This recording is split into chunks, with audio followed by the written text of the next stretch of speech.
राज्यातील अतिवृष्टी बाधित शेतकरी व पूरग्रस्तांना सरकारने दीपावली सणाच्या आत नुकसान भरपाई द्यावी, अन्यथा मंत्र्यांसह प्रशासकीय अधिकारी आणि कर्मचाऱ्यांना दिवाळी साजरी करू देणार नाही, असा इशारा माजी खासदार राजू शेट्टी यांनी दिला आहे। पैठण येथे स्वाभिमानी शेतकरी संघटनेच्या वतीने रास्ता रोको आंदोलन करण्यात आले। यावेळी ते बोलत होते।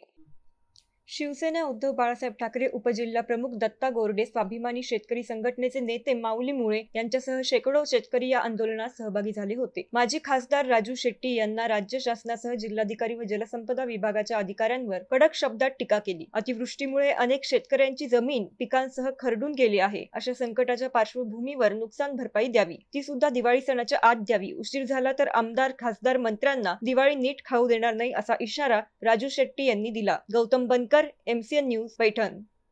घ्यावे अशा पद्धतीनं त्यांनी जो त्याच्याकडे न्याय मागायला आला त्याच्यासाठी परिणामाची चिंता न करता आमच्या माऊलीने रस्त्यावर उतरून आंदोलन करून त्यांना न्याय मिळवून देण्याचा प्रयत्न केलाय। महापूर आलेला आहे आणि या महापुरामध्ये सरकारने भरीव मदत केली पाहिजे, कारण हा महापूर केवळ नैसर्गिक नाही आहे। पाटबंधारे विभाग आणि जिल्हाधिकारी यांच्या बेजबाबदारपणामुळे तुम्हाला या पुराला सामोरं जावं लागलंय। जिल्हाधिकाऱ्यांची जबाबदारी होती। हवामान खात्याने रेड अलर्ट दिलेला होता, नाशिकला दिलेला होता, अहिल्यानगरला दिला होता, संभाजीनगरला दिलेला होता। पाऊस प्रचंड पडणार आहे, ढगफुटी होणार आहे, हे मला वाटतं की 30-32 तास आधी माहिती होता, अंदाज आलेला होता।